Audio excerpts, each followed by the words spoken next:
¿De dónde te sale a ti la fuerza una vez que tú sales de Telefónica para seguir aprendiendo y lidiando? Vamos aprendiendo siempre y hay que decir no lo sé, continuar aprendiendo y preguntar. Lo que está pasando con la inteligencia artificial es que la evolución del conocimiento está en el corazón del crecimiento exponencial. Entonces, si ha sido así hasta ahora mismo va a ser así. ¿Sabes? Lo bueno de estar con Juan es que tomas un café con él y sales diciendo, pues me ha cundido la tarde, ¿verdad? Porque me ha contado tantas historias. Las máquinas podrán tener conciencia y te puede llevar también a que la muerte no sea que sea una enfermedad y que la gente pueda vivir para siempre, ¿no? Las historias del Mago More. Descubre más en su newsletter gratuita magomore.com. Bienvenidos al Auditorio Avante. Hoy quiero que abras bien los oídos y sobre todo la mente, porque la persona que me acompaña hoy no es un invitado cualquiera, es un auténtico arquitecto del futuro. Imagina a alguien que ha estado en el centro mismo donde se toman las decisiones que cambian el rumbo de un país y de sectores enteros, pero que, curiosamente, no vive anclado en sus éxitos pasados, sino obsesionado con lo que está por venir. Estamos ante una mente poliédrica, un hombre que ha entendido que el verdadero éxito no son solo las portadas o las cifras, sino mantener intacta la curiosidad de un niño. Él practica lo que se llama la mentalidad del siempre aprendiendo, ahora nos explicará qué es esto. Es un maestro en el arte de unir los puntos, de conectar ideas y personas que nadie más ve, y que defiende además que lo único prohibido en esta vida es morir en vida. Prepárate porque vamos a hablar de reinvención, de disciplina, de tecnología y de la esencia humana con alguien que tiene la sabiduría de la experiencia y la energía de quien siente que lo mejor está todavía por llegar. Es un honor y un lujo tener hoy en las historias del Mago More a Juan Villalonga. Gracias.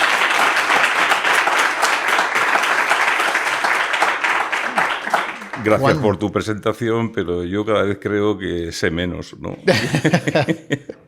Oye, muchísimas gracias por venir.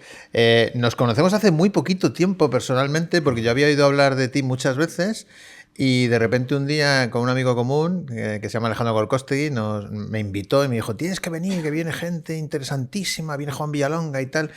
Y yo dije, pues venga, vamos a conocer a Juan Villalonga. Y ya a partir de ahí, la verdad es que hemos visto que tenemos un montón de amigos comunes y gracias de verdad por estar aquí. Sí, porque yo por mi parte, quien me había hablado mucho de ti era el doctor Eduardo Anitúa. Y porque allí por la clínica de Vitoria pasa mucha gente y él conecta también a mucha gente. Uh-huh. Y siempre me había dicho que tienes que conocer al Mago More. Y fíjate que a los 3 o 4 días de decírmelo, Alejandro nos ponía ahí en su casa, nos invitaba a todos. Qué bueno. Claro, si yo os presento a Juan Villalonga, de todos los que estéis aquí, levantar la mano los que conozcáis a Juan Villalonga. Vale, por ejemplo, estos dos muchachos de aquí que son imberbes, ¿cuántos años tenéis vosotros? Claro, estos chavales no saben con quién están hablando. O sea, ahora mismo vosotros no sabéis quién tenéis enfrente y cuando salgáis diréis, pues hemos estado con Juan Villalonga, y os dirán vuestros colegas, ¿y ese tío quién es? Bueno, pues este señor fue durante mucho tiempo presidente de Telefónica. Mira la cara que han puesto de decir, sí, efectivamente. Pero claro, si yo te presento como expresidente de Telefónica, hablaba contigo y digo, ¿qué somos? ¿El cargo que tenemos ahora? ¿El que hemos sido? ¿Quién es realmente Juan Villalonga? Bueno, esto es un cáncer que tiene la sociedad actual, que es que asocia la identidad nuestra con los puestos que hemos tenido con los estudios. Yo me acuerdo hace 25 o 26 años que fui a la Universidad de Harvard y dije, voy a hacer una experiencia, que es, al principio iba allí a contratar y en lugar de presentarme con los puestos y los estudios que tenía, me presenté con mis pasiones y lo que me gustaba. Y entonces, bueno, pues les hablé de mi curiosidad por continuar aprendiendo, les hablé de la pasión por el deporte, el continuar por la música, el continuar, el controlar mi tiempo, el ayudar a los demás, el continuar visitando países con aquello de viajar menos e irse más. Y bueno, fue hasta a mí me sorprendió porque fue un éxito brutal. Y entonces yo creo que tenemos la esencia de cada uno de nosotros, no es ni el puesto ni los estudios que hemos tenido. Uh-huh. Porque eso va pasando, obviamente, ¿no? A ti te marca mucho profundamente tus orígenes, ¿no? Tanto tu padre como tu madre.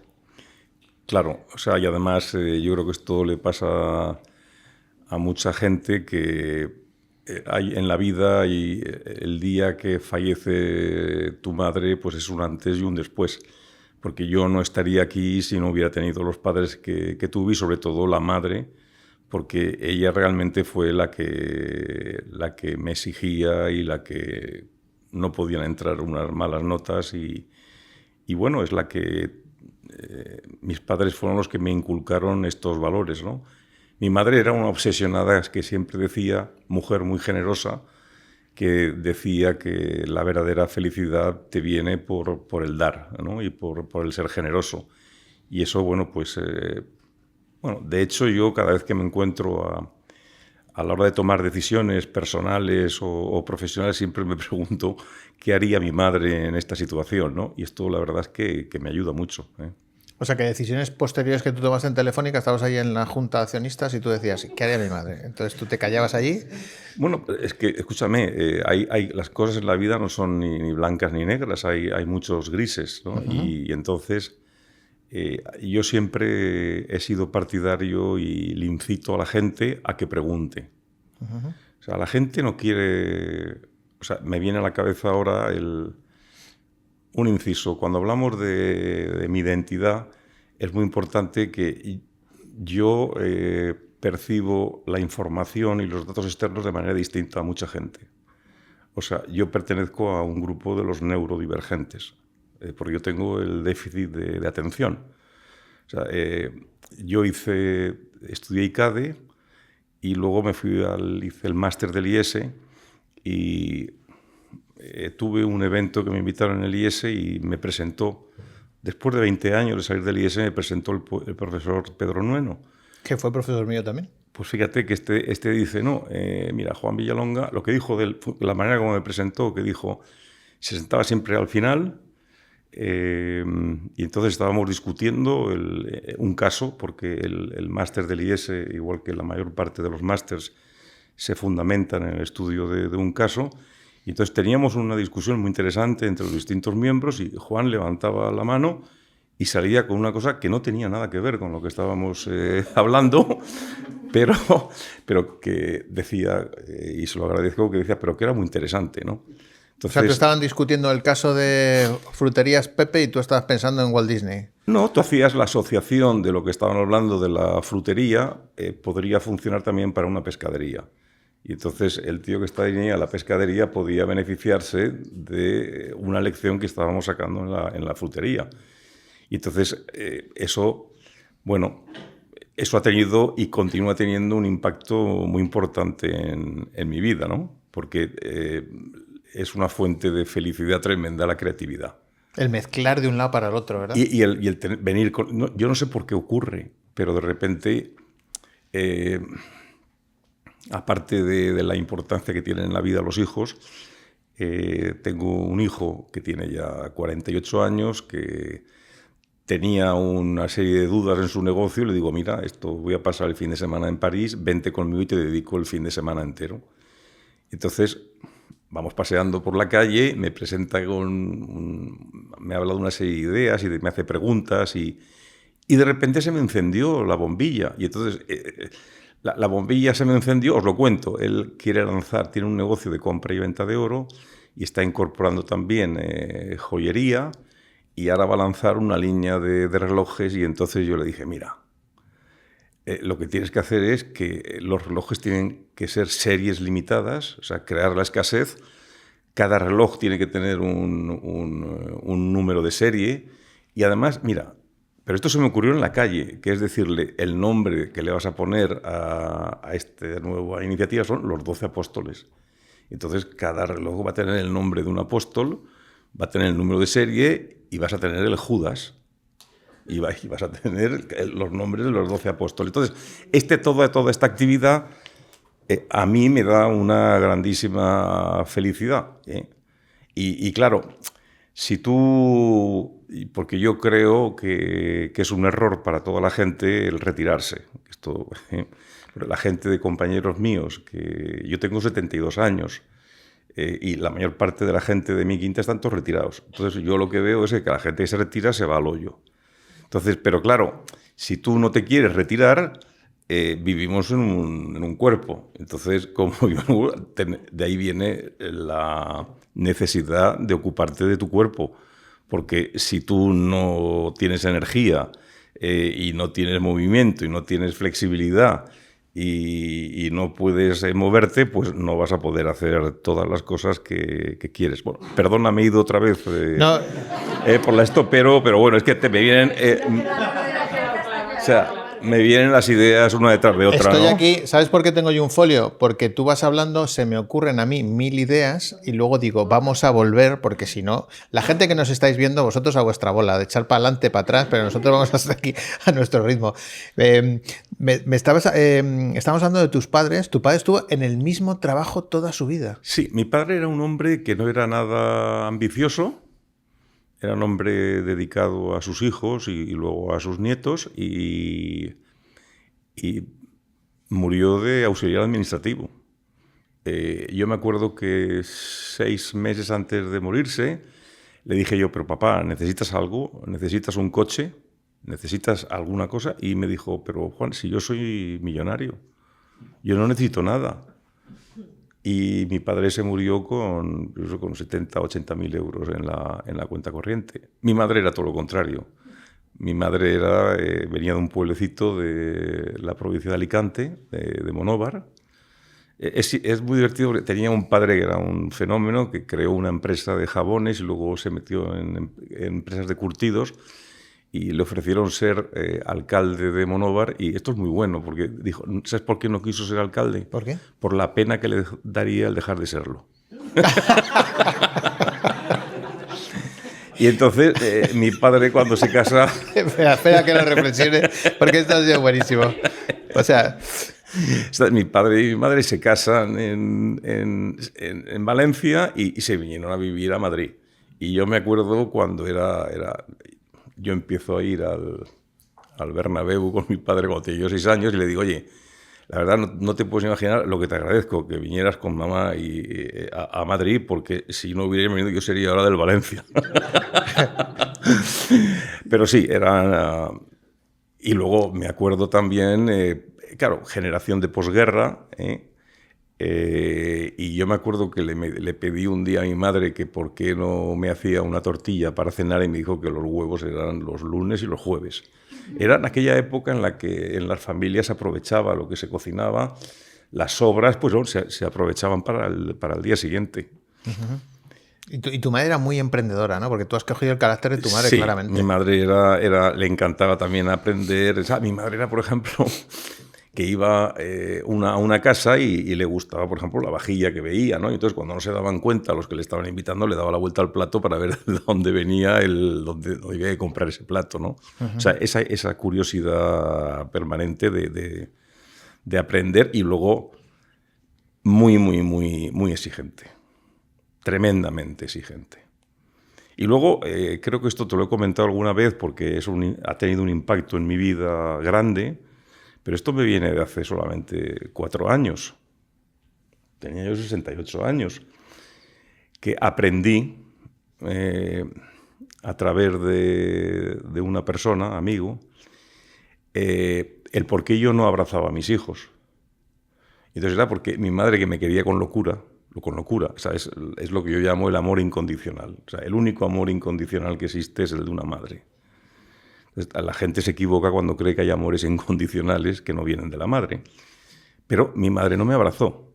Entonces eso yo lo transmití a mis hijos. Entonces esto forma parte... Yo me he preguntado el por qué sucede esto. Bueno, pues porque en la vida estamos aprendiendo. Y claro, si tú no has aprendido y te has creado ese hábito del abrazo, luego tú no lo aplicas. O sea, que llevas 4 años abrazando. Sí. ¿Y qué abrazas a todo el mundo? Bueno, fíjate, cuando le veo, por ejemplo, a ti, por ejemplo, te doy un abrazo. Antes no te lo daría. O sea, es un poco como de rechazo, ¿no? De cuidado. Sí. Y ahora cuando veo a mis hijos les pego unos abrazos y siempre les digo, venga, por la oxitocina, ¿no? Pero fíjate, eso yo creo que a mi generación nos ha pasado igual, que no nos abrazábamos porque nuestros padres no nos abrazaban, era como que era un gesto extraño, ¿no? O sea, y está muy bien abrazarse. Hay una cosa que me encanta y es que sales del IES y te vas a comer el mundo a Nueva York. Sí, bueno, bueno, esa es otra cosa también, que yo estaba rodeado de gente muy inteligente, pero que había un común denominador, que es que el de Sevilla se quería volver al lado del río Guadalquivir y el de Barcelona no quería salir de Barcelona y no querían salir de la zona de confort. Y entonces yo tenía muy claro que me quería ir a Estados Unidos, sobre todo si has hecho ICADE, has hecho el IES, tienes una serie, diríamos, de ilusiones en el mundo empresarial. Bueno, pues en aquel momento América representaba el liderazgo en todos los temas empresariales y entonces vi que había una oportunidad porque buscaba gente para ir a trabajar el banco americano JP Morgan. Y entonces leí el anuncio y entonces les mandé mi currículum. Pero claro, yo en aquel momento yo no hablaba inglés. Y digo, ¿cómo vamos a hacer esto? Pero había generado mucha experiencia haciendo entrevistas con compañías que buscaban trabajo que venían al IES. Y entonces al final todas preguntaban lo mismo. ¿Verdad? ¿Por qué este sector y no otro? ¿Cuáles son tus puntos fuertes y débiles? ¿Cómo te ves tú dentro de 5 años? Bueno, eran todas siempre las mismas. Entonces lo que hice fue que me escribí las preguntas, me escribí unas 15 preguntas, las respondí todas en español, y entonces me fui a la calle Hileras, que está cerca por la Puerta del Sol, calle Hileras era, y había una academia de inglés. Y entonces entré allí y dije que necesitaba ayuda para que un profesor o una profesora me tradujera al inglés estas preguntas y estas respuestas. Entonces me lo hicieron, entonces me fui a mi casa y entonces, me acuerdo yo todavía, o sea, mi mujer no daba crédito, yo ahí por las noches antes de irme a dormir leyendo las preguntas, las respuestas y memorizándolas. Y entonces hice la entrevista en París, el banco que estaba ubicado, aquí tenían una oficina de representación, pero necesitaban que otros directivos del banco te entrevistaran. Me fui a París y, oye, las mismas preguntas. Te cayeron las mismas preguntas. Pero calcadas todas. Y conseguí trabajo. Y cuando te hablaban ya que no era de las preguntas, tú decías yes, yes, yes. Sí, claro. Sí, bueno, es decir, te sales de esa, bueno, lo intentas, ¿no? Uh-huh. Luego te fuiste a McKinsey, con sí. Un montón de clientes. Bueno, McKinsey fue yo no sabía lo que era McKinsey, pero tenía un compañero de colegio que se fue a trabajar a McKinsey y entonces habían 6 personas en McKinsey en aquel momento. Ahora es una compañía aquí en España que puede tener 350, 400 personas. Y me dijeron, ¿por qué no haces una entrevista Y yo dije, bueno, vamos a hacerla. Y la hice y entré en McKinsey, que ha sido la compañía más importante. Está en español, sí.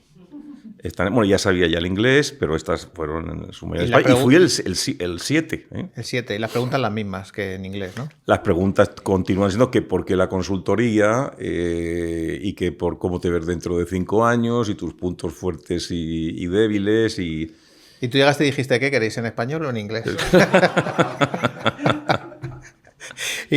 Y aquí me contaste una cosa que me encantó, que es cuando estáis con un cliente y estaba un jefe tuyo y cuéntame esta historia. Sí, bueno, ahí empiezas a aprender cosas porque es gente muy inteligente, con mucha experiencia y claro, ahí fue cuando aprendí en la vida la importancia de decir no lo sé.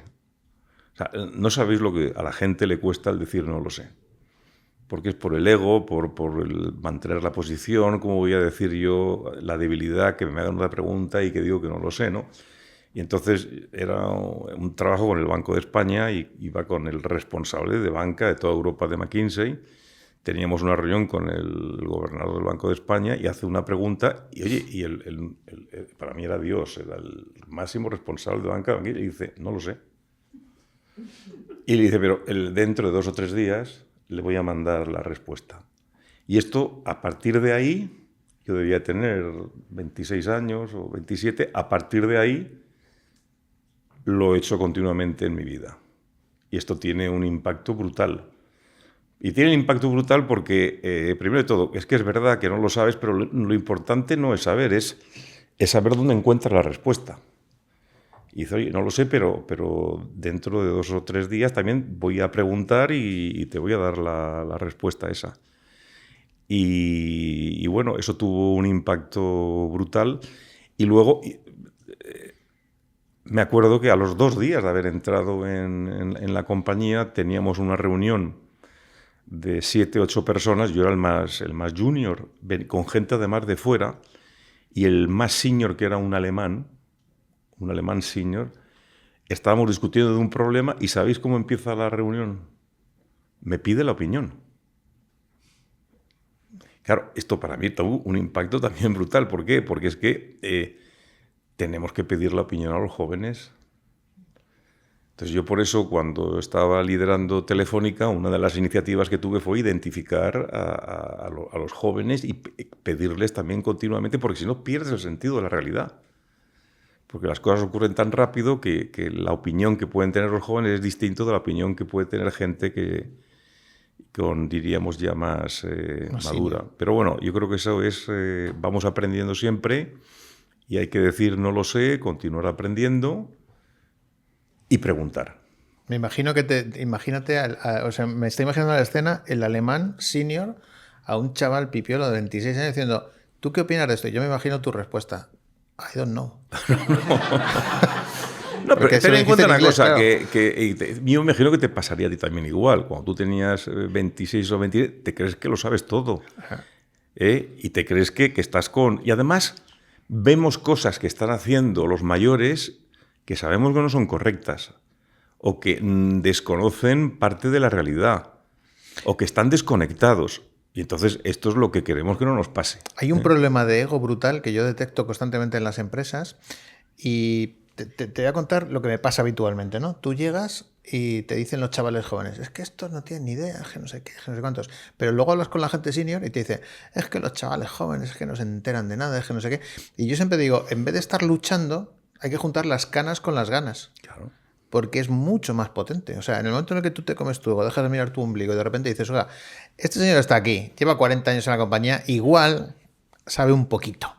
Claro. Y si ese señor es lo suficientemente humilde como para decir, oye, mira, estos chavales vienen muy formados de la facultad, saben mucho de tecnología, pues oye, vamos a escucharles, porque igual pueden hacer algo bien. Me pasó, fíjate, lo siguiente, estoy en Endesa dando una charla y de repente sale el CEO. Y dice, hemos identificado en un programa, lo dijo textualmente, a los inútiles digitales. Y yo me quedé, digo, ostras, ¿acaba de decir inútiles digitales? Sí, dijo inútiles digitales.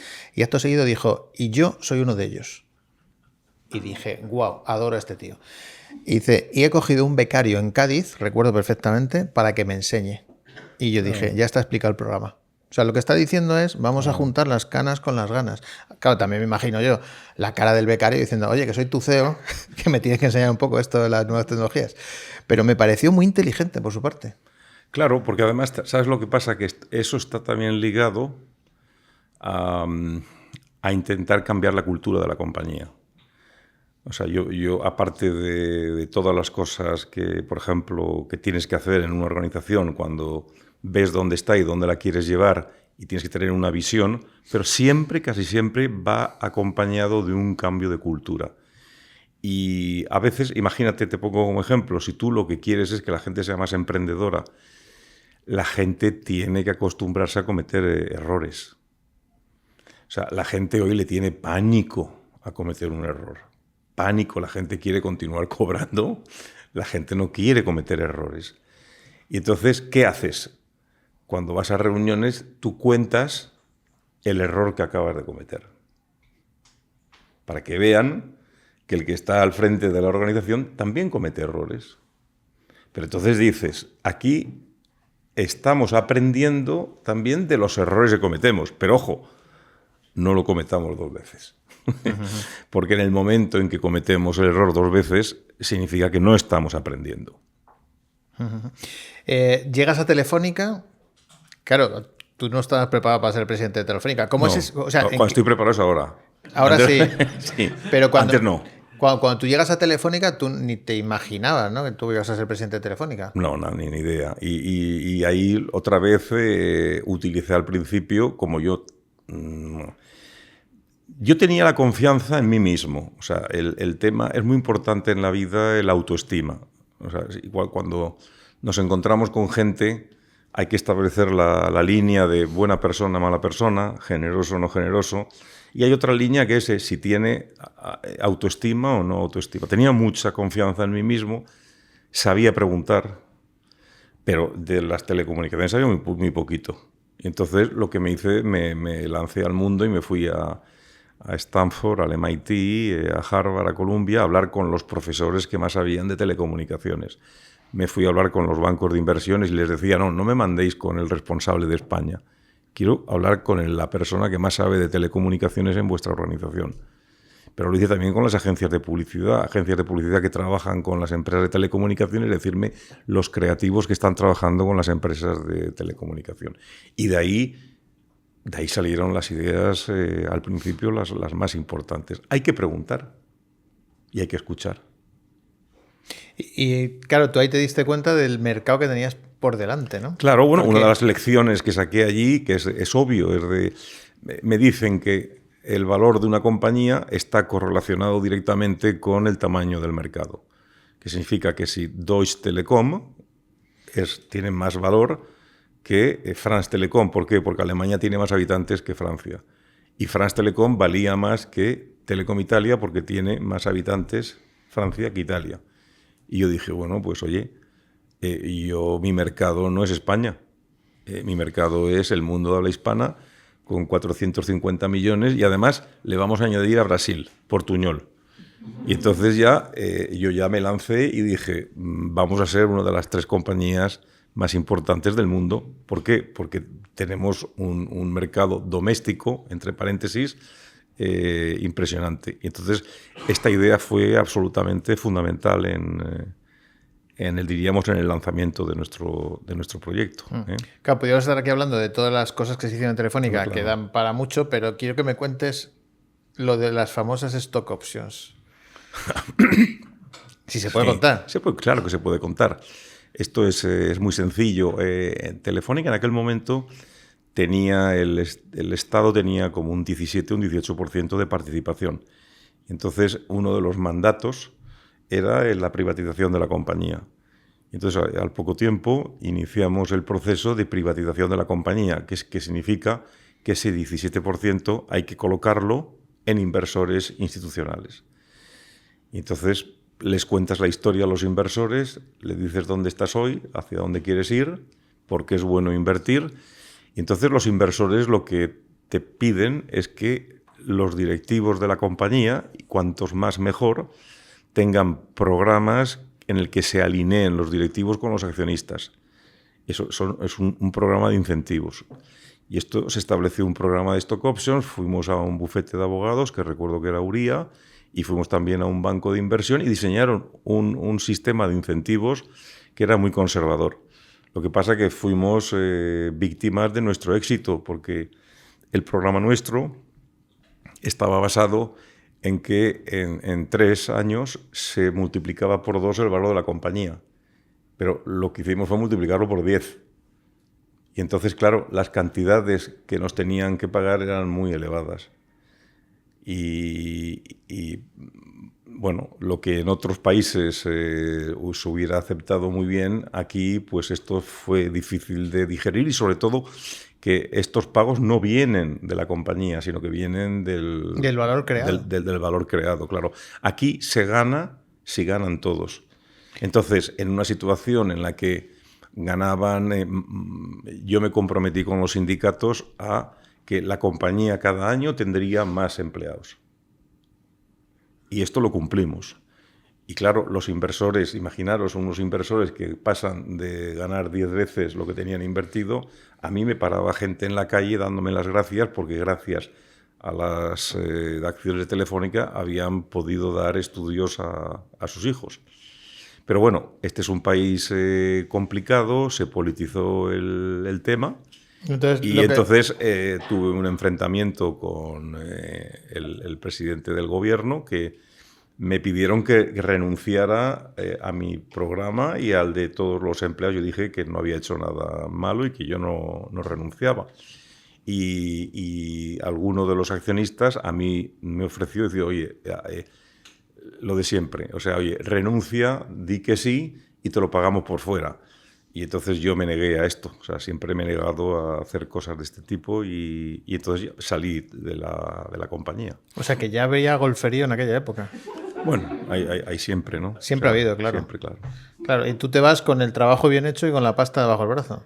Bueno, no, cambiaron las leyes fiscales porque en aquel momento, fijaros que a mí me correspondían como unos 40 millones de euros, que en Estados Unidos hubieran sido 400. Pero claro, ten en cuenta que pasamos una compañía de valer 10.000 millones a valer 100.000 en el año 99, 2000. Uh-huh. Que esto era una barbaridad. Sí, que te hubieran hecho un desfile en Estados Unidos. Bueno, por supuesto, claro. Pero claro, ¿qué ha pasado? Que esto también... Y aquí es, qué cabrón, mira la pasta que se lleva. Es que es increíble, o sea, me ponen los nervios, porque en vez de decir, ha hecho un gran servicio, el gobierno ha ganado España, ha puesto una empresa española en lo más alto, ha multiplicado el valor de los accionistas, se ha abierto España al mundo. No, aquí se le pueden pagar 50 millones o 100 millones a Cristiano Ronaldo y no pasa nada. O se le paga a un conductor de Fórmula 1 un contrato de 100 millones y no pasa nada. Pero hay que verlo. Hay en estos momentos en Estados Unidos las grandes tecnológicas a los que saben de la inteligencia artificial les están haciendo contratos de 100 millones de dólares. Entonces, bueno, hay mucha ignorancia. Uh-huh. Pero ¿qué pasa? Yo soy tremendamente agradecido porque me dio la oportunidad, la vida, de poder llevar un sueño, o sea, el poder tener unas ideas. Por cierto, es importantísimo el talento de la gente. O sea, yo no hubiera podido hacer esto sin el talento que habían de la cantidad de ingenieros que tenía Telefónica. O sea, tú necesitas tener en la vida una visión, pero luego necesitas tener gente que te ayude para llevarlo a la práctica. Uh-huh. Y luego hace falta otro componente que es el de gente que tenga energía y que sean verdaderos, que lleven las cosas a la práctica. Y entonces esto yo no hubiera podido hacerlo si no hubiera tenido con el apoyo de... Pero porque soy muy agradecido, porque la vida me dio esa oportunidad. Y esto ha sido lo que me ha permitido en los últimos 25 años y me lo continúa permitiendo ahora, que es que como sabe la gente, sabe lo que hice, y yo puedo contactar a cualquier persona del mundo con pocas llamadas de teléfono. Y sobre todo también esto es triste decirlo, pero me ha ayudado también mucho la evolución de la compañía. Porque, claro, la compañía yo la dejé en el año 2000 valiendo 100.000 millones y ahora vale 20.000. Y entonces, bueno, eso está feo. Es como el entrenador de fútbol que lo echan y luego el equipo desciende, ¿no? No, el entrenador de fútbol que ha ganado 3 Copas de Europa, que lo echan y que luego los que vienen no ganan nada. Sí, que no es que te alegres, pero que vamos, que estás satisfecho, que sí, narices. Pero luego también hay una epidemia también de no querer hablar determinadas cosas porque políticamente no es correcto. Y entonces hacía mucho tiempo que no iba, a mí me gusta mucho el fútbol y hacía mucho tiempo que no iba a ver un partido de baloncesto y el otro día vi un partido de baloncesto que fui al campo del Mónaco contra el Fenerbahce. Y claro, quedé fascinado con el entrenador del Fenerbahce, que es un lituano, que les ha hecho campeón de Europa. Y entonces llegué a casa por la noche y me puse a leer sobre las lecciones de este entrenador. Y este entrenador, al jugador que comete un error o que no le hace lo que él dice, lo señala, pero lo señala en público. Entonces yo creo que tenemos también, y no pasa nada, no nos podemos tomar los temas esos personales. O sea, yo muchas veces digo, oye, en muchas discusiones nos tomamos las cosas muy personal, ¿no? Y bueno, políticamente a lo mejor no es correcto el decir que Telefónica hoy en día vale 20.000 millones, pero es que es la realidad, es un dato. Es un dato, efectivamente. Es un dato. Y otra cosa, para que los que no conocéis el tema, hoy en día es una compañía, tecnológicamente hablando, ACS, que es una empresa de construcción, es más tecnológica que Telefónica. Y la compañía que tiene más data centers española en Estados Unidos es ACS. Entonces, la pregunta que hay que hacerse es qué han hecho bien unos y qué han hecho mal otros. Que siempre detrás hay una historia. Uh-huh. Estoy mirando aquí a mi amiga Alegría de Paz, que trabajaba en Telefónica cuando estabas tú de presidente, y está ella pensando, yo contribuí a eso, lo de los 100.000. ¿Qué se siente al ver a tu presidente? Porque en el fondo, claro, él es expresidente de Telefónica, pero en el fondo es tu presidente. No, es que estoy pensando en todos mis compañeros de la época, que somos amigos ahora y que verán esto. Es que fue una época increíble, porque nos sentíamos en el boom de las telecomunicaciones, nos sentíamos en la mejor compañía del mundo. Yo entré con 24 años, me emociono y todo. Yo participé, por suerte, yo no sé si ese programa lo montaste tú. Verónica, sí. ¿No? Eso, no, pero en el Hub. En el de Jóvenes de Alto Potencial. Sí, claro. Bueno, por eso lo he montado ese, pues claro. yo fui una de las afortunadas que entró en ese programa, y es que fue una época increíble. Y además con la oportunidad de, en mi caso, a mí me tocaba viajar a Uruguay, Chile y Argentina, pues para compartir prácticas en los mercados que tenían comportamientos similares al nuestro. Y es que yo no tengo amigos en otras compañías que sintieran el orgullo que sentíamos nosotros, y que yo tengo 51 años ahora y estoy durmiendo en casa de no vivo aquí ahora, en una amiga que sigue en Telefónica. Y es que estábamos que nos sentíamos haciendo historia. Es que es verdad. O sea, al momento, bueno, no voy a nombrar cosas que no se van a entender, pero es que eran los comienzos de Internet también. Claro. O sea, nosotros compramos una compañía que era Lycos, que era más importante que Google. Google en el año 2000 valía $1.000 millones. Y entonces, bueno, en el momento en que yo me fui, desmantelaron Lycos y... Bueno, esta es la realidad. Pero hay aquí también una lección importante para todos, que es que en las organizaciones tiene que haber un líder y una persona que mande. Y yo estos días, por ejemplo, he estado disfrutando mucho viendo todo el proceso que está viviendo el entrenador del Real Madrid con el Real Madrid. Porque al final lo que está detrás de todo esto es cuando el entrenador no es el que tiene el poder y el que más manda. O sea, cuando mandan los jugadores, el proyecto no puede ir adelante. Por eso fue muy inteligente el otro día las declaraciones de Simeone cuando dijo que el éxito está en mis jugadores. No, el éxito es que si no se hace lo que yo digo, el jugador va fuera. Pero los jugadores son muy disciplinados y me hacen caso y siguen mi programa. Pero ¿por qué os cuento esto? Porque yo me acuerdo, yo tenía una relación extraordinaria, era mi mejor amigo, el presidente del gobierno, pero yo fui presidente de Telefónica porque cuando yo trabajaba de consejero delegado de un banco de inversión que era Bankers Trust, los 3 bancos clientes míos más importantes eran Argentaria, el Banco Bilbao Vizcaya y la Caixa. Y entonces, estos 3 bancos le dijeron al presidente del gobierno que el candidato ideal para ser presidente del gobierno era yo. ¿Pero por qué lo hicieron? Lo hicieron porque se querían quedar con el control de la compañía. O sea, estos 3 bancos querían quedarse con la compañía. Y entonces, un tema que para mí que fue revolucionario en aquel momento, en mi primer discurso al Consejo, fue decirles que yo iba a trabajar ni para el gobierno ni para los 3 bancos, iba a trabajar para todos los accionistas.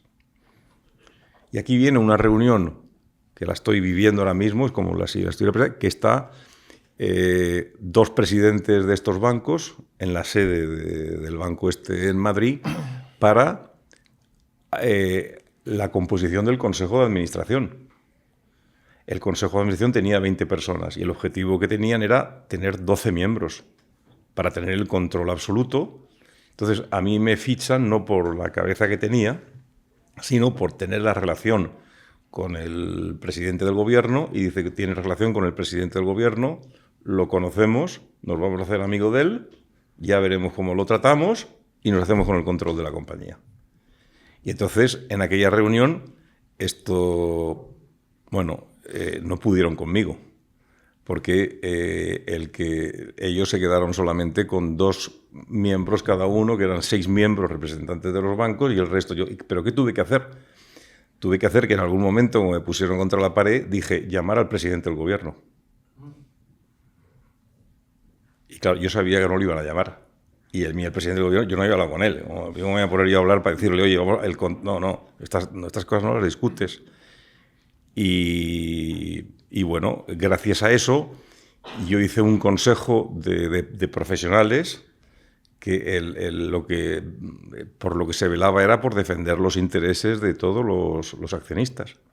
Y entonces, cuando venía una operación, por ejemplo, una emisión de bonos, pues uno de los bancos accionistas quería hacer la emisión de bonos y beneficiarse de eso. No, lo haces en condiciones de mercado. Si hay otro banco que es mejor, lo va a hacer el otro banco, ¿no? Pero el punto, que es importantísimo, es que como en todas las organizaciones tiene que haber una cabeza y una dirección, y pues Singapur se hizo grande porque había una dirección clarísima, una visión, y bueno, se llevaban a la práctica las cosas que había que hacer. Fíjate, lo que acabas de contar es un poco lo que pasa ahora, que nadie sienta en consejos de empresas a expolíticos o... Sí. O sea, estamos viviendo un poco lo mismo, ¿no? Lo que hiciste tú. Qué gran visionario. ¿Cómo, después de llevarte 40 millones de euros o la cantidad que sea... 20. Porque cambiaron las leyes fiscales. El presidente del gobierno... ¿Tu amigo? Sí, lo que hizo fue que cambió las leyes fiscales. Para pagar... Para que nos pagaran la mitad. Bueno, pero 20 también te da de sí, ¿no? Bueno, yo tremendamente agradecido. O sea, el error que cometo yo es que yo tenía mi tío abuelo, hermano de mi abuelo, fue gobernador de Cataluña. Y al dejar de ser gobernador de Cataluña, después de la guerra civil, cogió un banco en un juzgado. Estaba arruinado, que era el Banco Central. Y entonces se convirtió en el primero o segundo banco más importante de España. Y entonces a él le preguntaron ¿qué salario quieres? Y dijo, no quiero salario, el 3% de los beneficios. Y se lo dieron. Este fue mi error. Mi error es que cuando yo tenía que haber ido al Congreso y decir, no quiero salario y me dais el 3% de los beneficios. O sea, que tu abuelo fue el inventor de las stock options. Bueno, fue el que alineó los intereses de los accionistas con el trabajo, claro. Con claro. Claro, ¿qué es lo que es cuando nosotros... ¿Sabéis lo que hicieron cuando yo me fui? ¿Sabéis cómo eran los incentivos? No eran si ganaban los accionistas. Era cómo se comparaba la compañía con los competidores. Lo cual es absurdo. Bueno, tú imagínate que tenéis una panadería. Y en la panadería tenéis socios que os han puesto dinero. Y entonces, claro, le decís a los socios, oye, ¿y mi sueldo? Y entonces el que trabaja en la panadería y que tiene que dar cuentas a los accionistas, le dice, no, mira, yo voy a ganar más dinero si mi panadería, la nuestra, gana más que la de la acera de enfrente. Demencial. Pero esto ha sido aceptado por la sociedad y ha sido aceptado por todos. Así nos va. Pues claro. ¿Y cómo, de dónde te sale a ti la fuerza una vez que tú sales de Telefónica para seguir aprendiendo y lidiando y... Bueno, para no convertirte en un ex? Claro, esto, claro, ten en cuenta una cosa, que yo como casi lo he vivido todo, y yo tuve la suerte de hablar con gente en puestos muy altos de compañías, pero también de presidentes de gobierno. Y entonces lo que me di cuenta es que la gente no pasa página. Y entonces, para mí un indicador de la juventud o de la vejez es cuando te reúnes con gente y hablan solamente del pasado. Entonces, el que ha sido presidente de Brasil o de Argentina no lo superan. Y entonces te reúnes con ellos y te cuentan lo que pasó hace 20 años, hace 10 años. Y entonces esto a mí me aburre una barbaridad. O sea, si tú te vas a reunir ahora con un político español que ha sido ministro hace 15 años y en la reunión te hablan del pasado, entonces esto lo tienes que entender, que hay que reinventarse. Entonces, forma parte que el teléfono... Mira, te voy a contar una anécdota. ¿Sabes? Lo bueno de estar con Juan es que tomas un café con él y sales diciendo, pues me ha cundido la tarde, ¿verdad? Porque me ha contado tantas historias. Sí, fíjate, nosotros había en aquella época, una de las compañías más importantes del mundo era Cisco. Cisco Systems. Cisco Systems, Y nosotros trabajábamos con Ericsson y no trabajábamos con Cisco. Y entonces yo hice una amistad con el presidente y le dije, bueno, vamos a crear grupos de trabajo para ver si podemos trabajar. Y este señor, que se llamaba John Chambers, vino a mi despacho a Madrid, empezamos a trabajar. ¿Y ¿sabes lo que me dijo en el despacho? Juan, Partners for Life. Y el día que yo dejé de trabajar en Telefónica, me fui a California. Y a las 2 semanas, el lunes, digo, vamos a llamar al Partners for Life. Hasta ahora. ¿No te cogió? No. Entonces, ¿por qué os cuento esto? Porque tenemos que estar acostumbrados a que los teléfonos dejan de sonar. Bueno, no pasa nada. No pasa nada. Hay que reinventarse, hay que continuar haciendo cosas. Eso ya pasó, Te olvidas. Y a otra cosa. Y a otra cosa, mariposa. Y entonces hay que estar con otros proyectos y ganas de aprender, pero bueno, esto es podemos, de hecho, de vez en cuando me vienen casos de gente que quiere también ayuda para ver cómo se puede reinventar y cómo pueden hacer otras cosas, ¿no? Y acostumbrarte a que llamas y no te cojan el teléfono. No pasa nada. Hay una cosa que se llama persistencia. Claro, y te habrá pasado muchas veces que llamas a gente que eran muy colegas y de repente... Sí, no, claro. Es que la gente, eso ahí es gente de jugadores de corta distancia. Y entonces esta es otra lección que aprendes en la vida, la importancia que hay de tratar a la gente igual independientemente de la posición que ocupan. Entonces hay gente que es especialista en tratar a la gente distinto en función de la posición. Entonces, yo también he tenido la suerte de que hay gente que me ha tratado, pocos, pero es una gran satisfacción aquellos que, independientemente de dónde están, les gusta estar contigo, les gusta compartir momentos y no pasa nada, porque la vida tienes altibajos. Fíjate yo que te estoy tratando normal y ya no eres presidente de Telefónica. Claro. O sea, te quiero decir que... tú tienes la filosofía del always learning mentality, ¿no? Sí, claro, es que... Mira, yo estoy ahora mismo lanzando una compañía de educación y en el equipo hay un científico de datos y un programador que es un fuera de serie. Hay también un abogado de Sevilla, experto en datos y en privacidad. Y hay otro experto, los 3 sevillanos, O sea, creemos que sevillanos los 3. Y hay uno que es un experto mundial en pruebas, en temas cognitivos, Porque claro, a todo lo que quieras hacer con los alumnos en temas de educación tiene que haber validación científica. Y bueno, he aprendido con él que es que prácticamente la mayor parte de nuestro aprendizaje es hasta los 20, 22 años. Pero no dejamos de aprender nunca. Esto lo que significa es que a los 30, 40, 50 y a mi edad continuamos aprendiendo, pero... la velocidad es menor, pero continuamos aprendiendo, ¿no? Y entonces, si no tenemos esa mentalidad, te quedas fuera. el ejemplo con la inteligencia artificial. Os voy a contar cómo conozco yo a... Bueno, conozco a Juan. Es que la inteligencia artificial, os lo digo a todos, si no incorporamos todos las herramientas de la inteligencia artificial a nuestra vida, nos quedamos fuera. Entonces no tenemos otra. O aprendes o... ¿No le veis cómo le brillan los ojos cuando habla de temas como un niño pequeño que está como encendido con todo? Mira, tengo aquí a Carmen que te va a preguntar.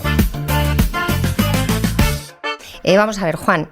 Yo me dedico a divulgar cosas que considero que a veces no están tratadas y me da mucha rabia que no estén tratadas porque no se normaliza, ¿no? Y entonces tú has hablado en primera persona de una neurodiversidad que es el TDA, ¿no? Sí, claro. Y tú lo tienes totalmente integrado, sí, y me parece maravilloso. Y cada vez hay más gente hablando de esto con mucha normalidad.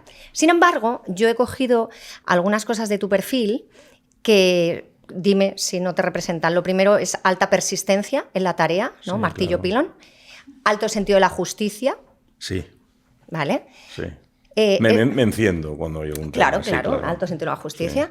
Sí. Pensamiento arborescente, eso que has definido como que estás en un sitio y de pronto se te van las ideas de un sitio a otro enganchando, sí, y de pronto clic la idea, eso se llama pensamiento arborescente.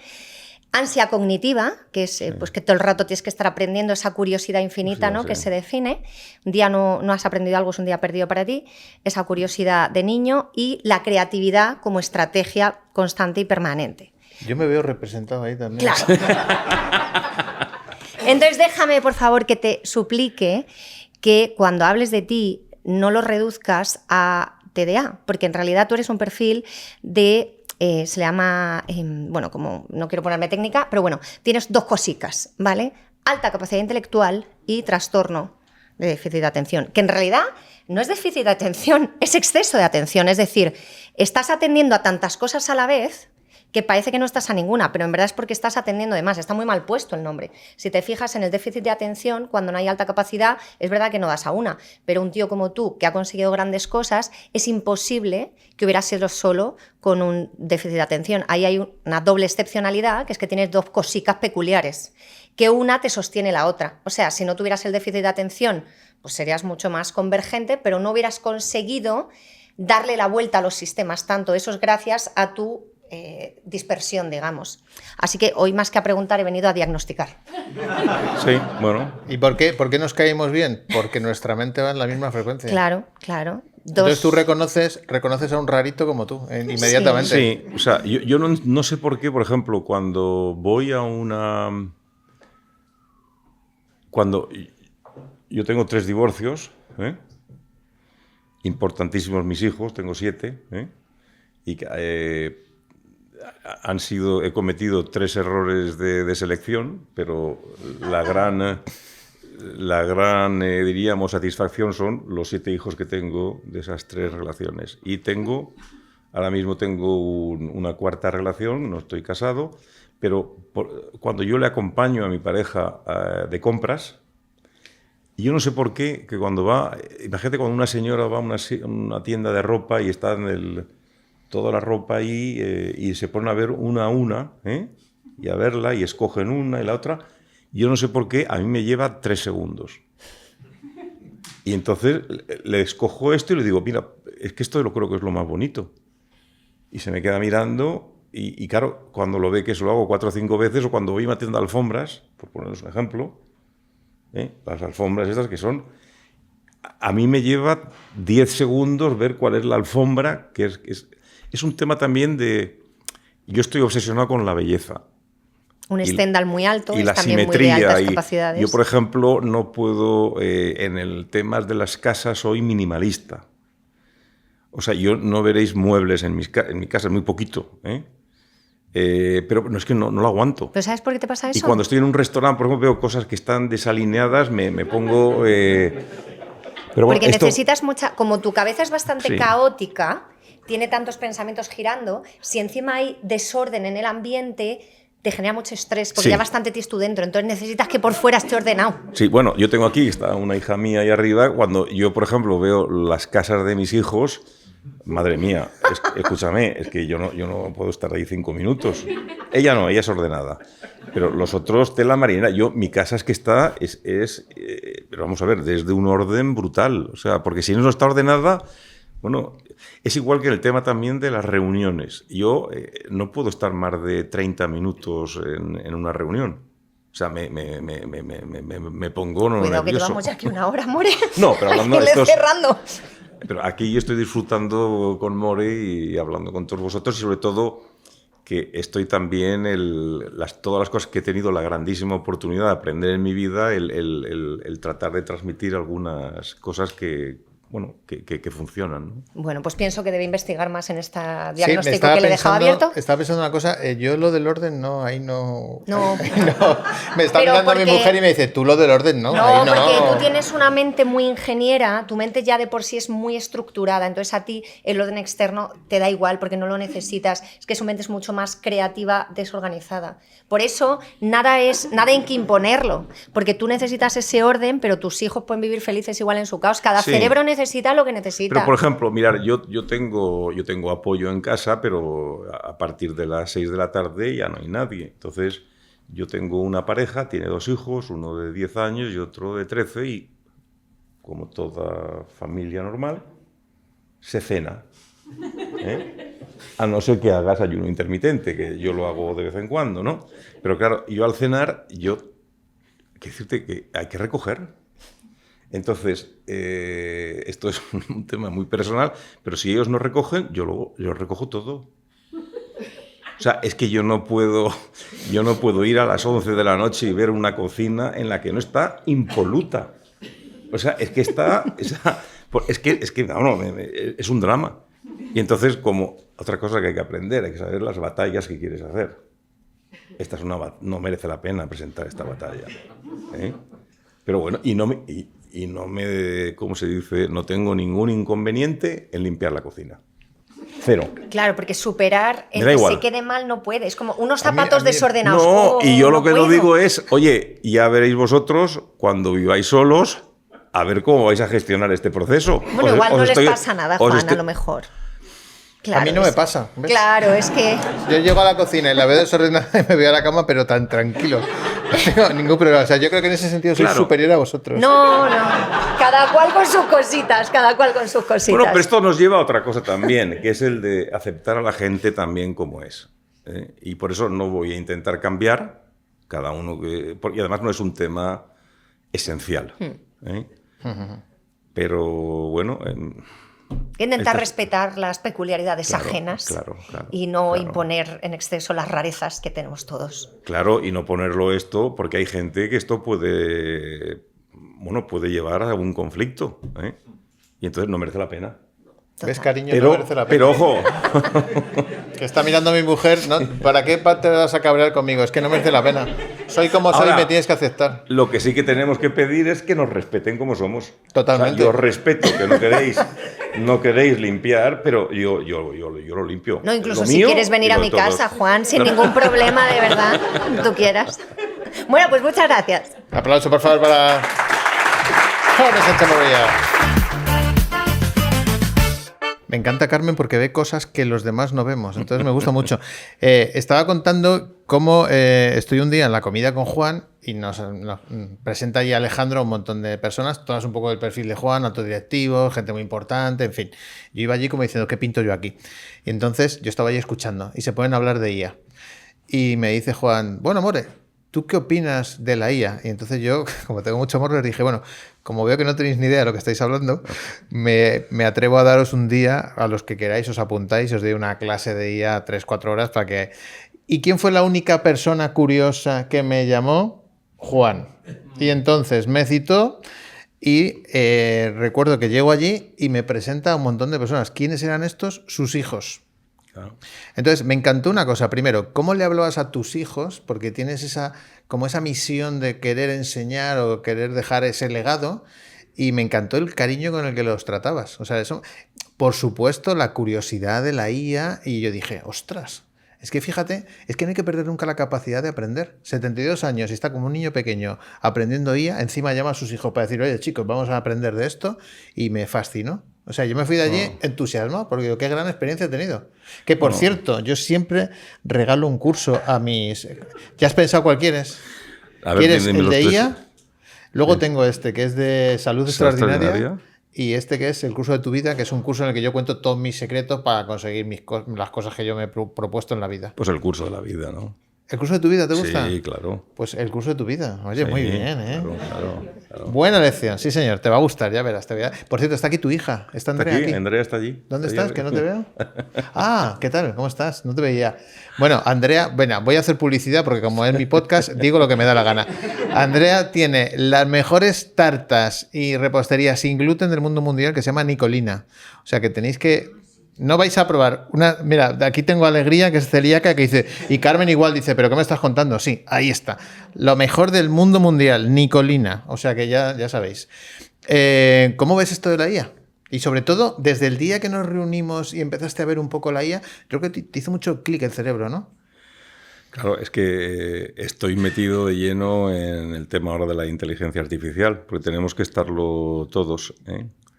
Y si queréis puedo compartir con vosotros algunas reflexiones como consecuencia de la reunión contigo y bueno, decir, yo también soy muy afortunado porque gracias... No, la vida me ha dado la posibilidad de encontrarme contigo y con toda esa gente y la posibilidad de pasar 4 o 5 horas contigo, que no es fácil, para hablar del tema este de la inteligencia artificial y tremendamente agradecido. Entonces, fijaros que a mí lo que más me impacta de todo es que estamos acostumbrados a pensar linealmente. Entonces, vosotros si ponemos aquí en un gráfico el eje de abscisas y ordenadas y aquí colgamos el conocimiento y aquí el tiempo. Entonces, la evolución del conocimiento en el mundo ha ido muy lento, porque en el año 100.000 antes de Jesucristo es cuando se dice que empezamos a hablar el lenguaje. Entonces, pero fijaros que estamos en el año 2026 después de Jesucristo, estamos hablando de 100.000 años antes que empezamos a hablar. Pero luego la otra invención aproximadamente es hacia el 40.000 antes de Jesucristo, que es el fuego. Pero luego ya la siguiente innovación es con la máquina de vapor, que debió ser hacia el 1760. Y luego viene la segunda revolución industrial. ¿A dónde voy? Que cualquier persona que hubiera muerto y hubiera nacido 20.000 años o 30.000 años después, se encuentra en un mundo igual. Pero claro, es solamente en el 1903 cuando los aviones empiezan a volar.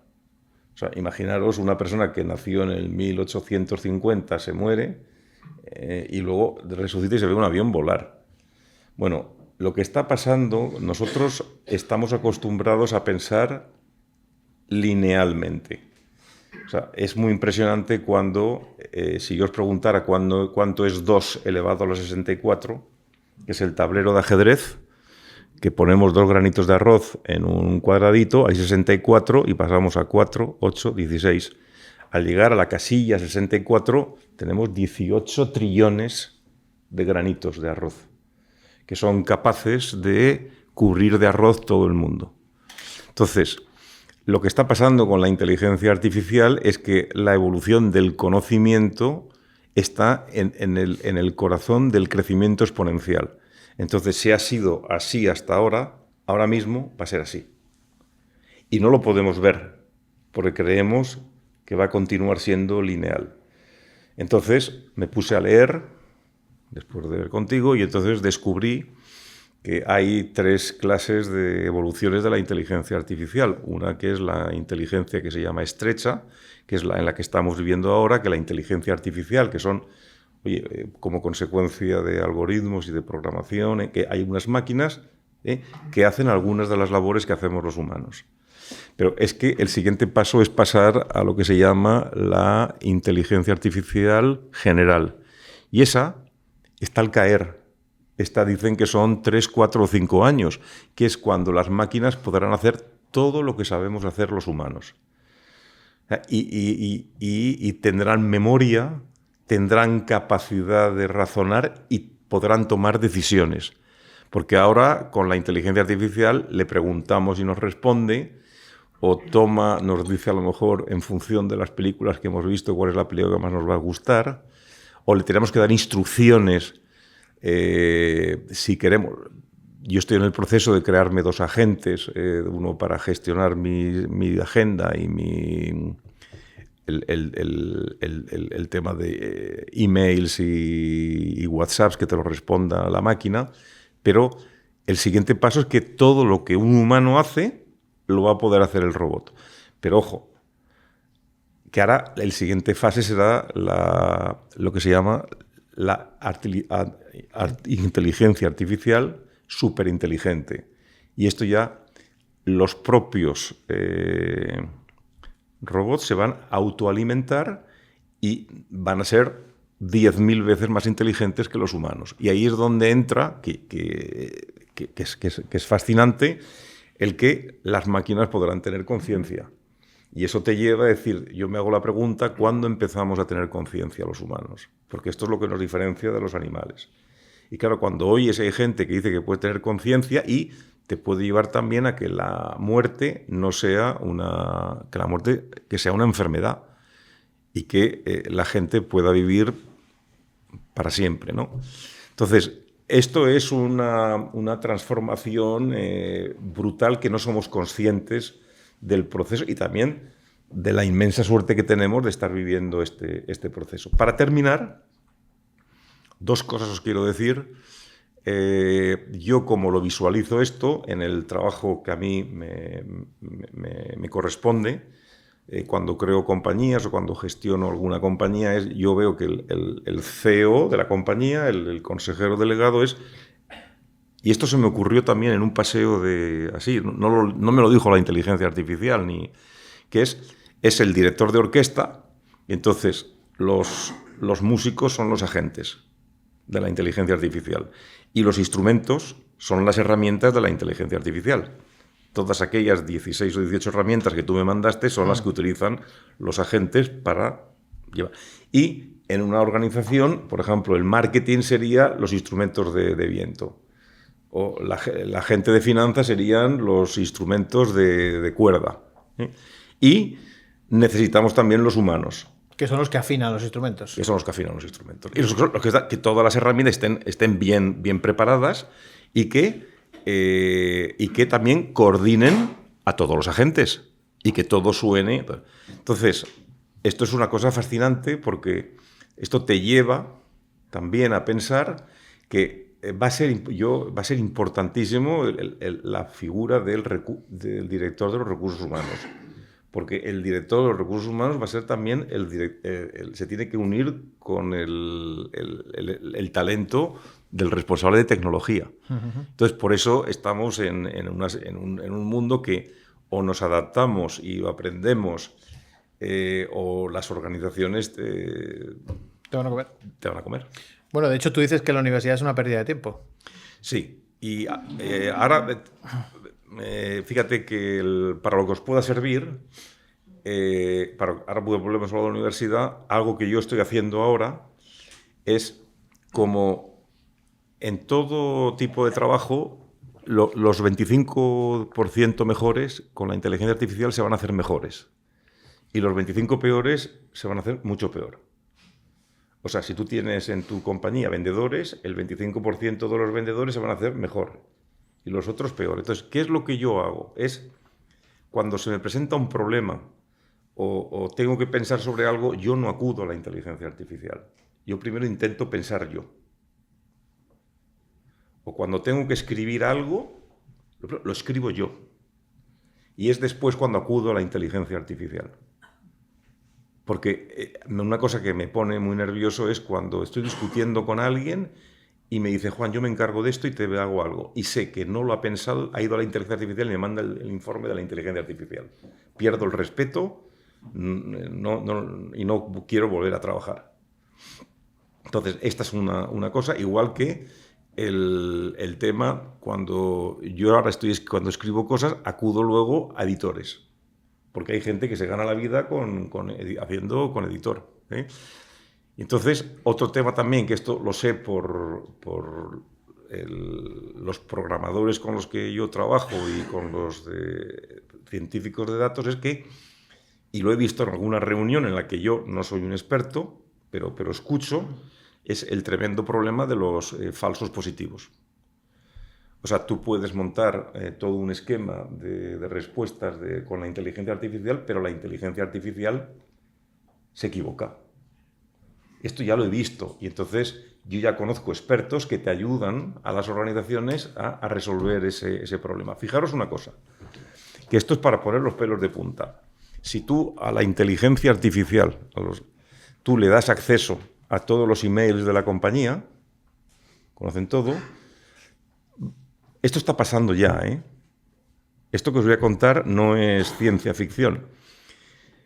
Ellos detectan quién es la persona de la compañía que tiene un affair con otra persona. ¿Eh? ¿Y sabéis lo que están haciendo? Están chantajeando. Las máquinas chantajean al que tiene el affair. O me das bytes o lo cuento. Es que es una serie, ¿verdad? Y esto os puedo dar, o sea, estoy leyendo de esto y yo me quedo, yo digo, bueno, este es el mundo que claro, por eso es tan importante. No escribir mails comprometedores. Claro. Claro, o sea, eso de chat y luego te veo tal, cuidado que te están leyendo la IA. Están leyendo la IA. Claro. Pero es que fíjate hasta qué punto es interesante esto, que yo tengo un colaborador, bueno, es que no lo puedo decir porque le van a pillar viendo esto. Bueno, da igual, lo voy a decir. Tengo un colaborador que se llama Abde y entonces cuando él habla con su novia, a veces ha probado a pasarle lo que le dice su novia al chat GPT y le dice, contéstale esto, un poco en el tono, ¿no? Pero así, de esta manera. Y dice, va la conversación mano de santo. Dice, si lo hubiera contestado yo, a veces no medimos las palabras. Y la IA lo bueno que tiene es que semánticamente mide muy, muy bien las palabras y capta inmediatamente el tono.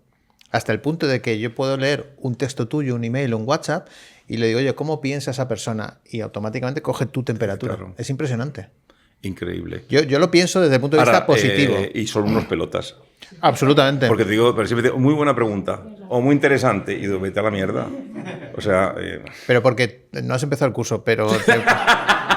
O sea, hay una cosa que puedes hacer, es que, lo digo ya para que lo sepáis, en las instrucciones de ChatGPT tú le dices, oye... No me vuelvas a decir. No quiero sesgo de confirmación, quiero que rebatas todo lo que te diga, quiero que tengas un espíritu crítico, porque eso es lo que realmente hace que tú vayas realmente sacándole el jugo a la IA. No me quiero enrollar mucho porque no estaría aquí contigo toda la tarde, pero has hablado de errores de casting, lo has mencionado así un poco de soslayo, lo de tus mujeres. Que decías que era errores de casting, que estás muy orgulloso de tus hijos. Claro, si, por ejemplo, tú no eres un error de casting. Andrea, tú eres un... No, yo por eso yo volvería a cometer el error para tener a Andrea aquí. Por eso te iba a decir. Claro. ¿Y de qué esto errores? Es la cosa más maravillosa que te puede ocurrir. O sea, yo no concebiría mi vida ahora pues con el trato que tengo con mi hija. Claro. Claro. ¿Y de qué errores que has cometido te arrepientes? Aquí podemos tener esto... Esto da para otro casting. Sí. O sea, para otro podcast. Miles. Pero quizás, o sea, por ejemplo, en el campo profesional, bueno, pues el hablar con periodistas. O sea, un periodista nunca es amigo tuyo.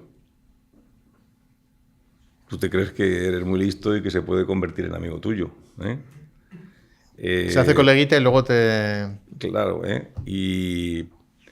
Yo luego, hay una virtud que yo creo que es muy importante, que es el tema de la discreción. O sea, esto... Cuéntame. Eres dueño de tu silencio y esclavo de tus palabras. ¿Qué cantidad de veces yo me habré equivocado por hablar, ¿no? Y luego hay errores que están ligados con el ego. El ego es el principal enemigo que tiene el hombre. Y el ego te puede costar también mucho dinero, ¿no? Entonces, esto lo vas aprendiendo con la vida. Uh-huh. Pero lo que es importante aquí es el intentar no cometerlo por segunda vez. Uh-huh. Sí, la contumacia. Sí, fijaros cuando, yo no sé si, volviendo al tema del MBA, yo cuando hice el MBA en el IES me di cuenta, aquí la máxima nota es una A. Tienes A, B, C. Y entonces te fijas que hay gente que habla 2 veces y habla bien. Y hay otros que hablan 10 veces hablan 9 bien y una mal. Lo penalizan. Pero claro, esto luego hay una contradicción aquí porque para ser emprendedor tienes que cometer errores. No puedes ser segurola. Pero el cometer errores en la vida es muy costoso. O sea, ya con la edad dices, es mejor... Bueno, el otro día se lo leía cuando por la noche me fui a casa. He disfrutado como un enano leyendo la vida de este entrenador de baloncesto, en el que parte de sus estrategias era el que el equipo no cometiera errores. O sea, el no perder el balón y ser más seguro. Y luego... Bueno, me cometí error de casting, como tú dices, importante, porque, bueno, te equivocas en los criterios. En los criterios de selección. Claro. Pero tú dices de que no hay que morir en vida y tiene mucho que ver con la pareja también, ¿no? Yo creo que el problema, no es problema, es una... Yo mi primer matrimonio fueron 23 años, no está mal, ¿eh? Pero ¿por qué? Porque yo creo que cuando es tan importante el que uno sea feliz solo. Entonces yo he sido un afortunado porque me lo he pasado muy bien siempre con mis cosas, con mi trabajo, con mis hobbies, cómo dedicar mi tiempo libre. Y entonces no eres consciente de la calidad de la relación que tienes con tu pareja. Y entonces, claro, pero te das cuenta al cabo de mucho tiempo, bueno, pues que uno ha crecido mucho y el otro se ha quedado aquí. O sea, las personas vamos cambiando. Y entonces lo que tenía sentido a lo mejor en el año 1, en el año 23, es que no te conocen. Y bueno, yo te diría que no, en la primera no me equivoqué, pero lo que sucede es que vas evolucionando y al final... Yo os invito a todos que a vuestras parejas le preguntéis cuáles son las 3 preocupaciones más importantes que yo tengo. Y a ver qué os contestan, porque a lo mejor ni las huelen o las clavan. Pero claro, cuando no saben las preocupaciones más grandes que tienes es algo ahí que no funciona. Entonces, en mi primer caso, la madre de Andrea, muy buena gente, muy buena persona, pero claro, el hecho también de que no trabajas... Cuando uno está trabajando y está creciendo y la otra persona no hace nada, no trabaja. No le pagan. Sí, bueno, perdóname, es verdad. O sea, pero está dedicada a otras cosas, pero te quedas, bueno, que al final no te conocen, ¿no? No evolucionas, claro. Digamos, sí. ¿Cuál es el secreto para un buen matrimonio? Pero no te he contestado la pregunta, que lo de morir en Porque vida... tú y yo se nos está yendo la No, cabeza pero lo de uno morir otro. en vida es que no puedes renunciar al amor y no puedes renunciar a continuar haciendo cosas. Y lo que decían las 2 chicas estas a las que has mencionado es vivir cada día y vivir como si fuera el último día de tu existencia y disfrutarlo. No podemos morir en vida. Y yo, desgraciadamente, estoy rodeado de un montón de gente que están ya muertos. Entonces, por eso también, yo, por ejemplo, una cosa, pero esto es reciente, ¿eh? No os creáis que yo hace 3 años había visitado 105 países en el mundo. No está mal. Pero, coño, iba al aeropuerto, al hotel, a la reunión y me volvía. No, ahora ya viajo de manera distinta.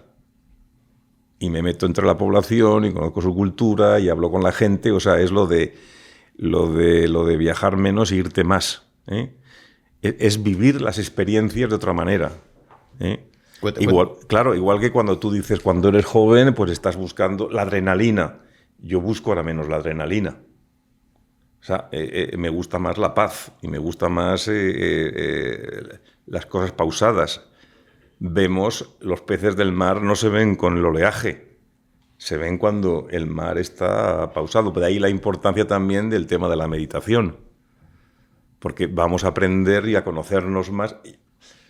A mí siempre me da un miedo cuando alguien me dice, no, te queremos conocer más, y le digo, pero es que yo todavía intento conocerme más a mí mismo. O sea, si digo que sí, me conozco algo, pero no dejo. Pero cuando continúas aprendiendo, es más en el silencio. Y claro, yo por eso soy un enemigo brutal de las redes sociales y quiero decirte por qué, porque es el ruido exterior y la dopamina y no la música interior, el recogerte, donde está la solución de todo es dentro de nosotros. Perdóname que te conté. No, es que claro, me parece infinita la conversación contigo, porque estaba pensando, se está cuidando muchísimo con 72 años, está haciendo deporte, está cuidando la alimentación. Intentas. Claro. Sí, sí. Pero claro, esto es una lucha brutal. O sea, yo vengo de 118 kilos y estoy ahora en 103 y sé que tengo que ir todavía a 95, 90. ¿Pero por qué? Porque es más de sentido común. Que es que no veo gente de 90 años gordos. Porque palman todos, claro. Todos, claro. Y entonces, bueno, vas aprendiendo y aprendes que el déficit calórico, que con una dieta que no sea inflamable, es capital. Ejercicio, no os creáis que a mí me ha encantado el deporte siempre, pero ejercicio de una manera persistente y con rutina y con hábitos desde hace 5 años. Yo 3 o 4 veces hago... Luego vas al gimnasio y aprendes. Yo cuando hacía ejercicio antes era aeróbico, porque como quería adelgazar, quería a correr, y la bicicleta, error, porque lo más importante de todo es el tema de la musculatura, la fuerza. O sea, si tú tenéis 2 personas iguales, una fuma y la otra no, 50% de más probabilidad de morir. Una bebe y la otra no, un 25%. Una no tiene musculatura y la otra tiene musculatura, 750%. Y también 750% la capacidad de ventilación y la oxigenación. Pero claro, esto yo lo he ido aprendiendo. A mí, de repente, me dice un médico, gracias a Dios, que afortunado de conocer a Eduardo Nitúa. Porque yo, gracias a Eduardo, me ha corregido las apneas. Pero escucharme, es dificilísimo en la vida hacer. Hablamos todos, pero hacer es muy complicado. Entonces me puso una CPAD, pero la CPAD me la quito a la hora de dormir. Y entonces ahora estoy tratando de ver, a ver cómo puedo resolver, porque hay que dormir bien. Si no dormimos bien, estamos expuestos también a dejar este mundo con anticipación. Prematuramente. No. Y luego hay que hacer el amor bastante, ¿no? Bueno, es que esto es también... vamos a ver, esto es una consecuencia de la unión que tienes con tu pareja. O sea, es diríamos, el nivel de la comunicación más alto. ¿Lo ves, cariño? Si yo lo hago por la comunicación. Pero claro, es importantísimo. A mí cuando me viene gente, porque claro, imaginaros, gente que ya tienes unas posibilidades de ser mentor con gente joven, mentor con empresarios, porque claro, es que has vivido muchas cosas, ¿no? Y hay mucha experiencia, ¿no? Pero claro, a mí cuando viene una pareja que tiene un problema, lo primero que preguntas, dice, ¿tenéis relaciones sexuales? Porque claro, si no tienes relaciones sexuales, eso es más difícil recomponerlo que si se tienen, ¿eh? Nosotros lo cuidamos muchísimo. Llevamos 30 años y yo creo que el secreto es salir a cenar 2 veces por semana. Siempre lo he dicho. Ella sale los martes y yo los jueves y nos va muy bien, muy bien. Yo creo que eso mantiene la llama del amor. Juan, es que estoy pensando que tengo tantas preguntas que se están quedando en el tintero que te vas a venir a un segundo podcast. Yo encantado contigo. Es que lo disfruto contigo siempre. Ha sido un auténtico placer. Vamos a seguir hablando sin lugar a dudas. Y de verdad, gracias por acompañarme. Yo creo que ha sido un placer para todos los que estamos aquí escuchándote. Muchas gracias. Y ahora, Esto es para la oxitocina.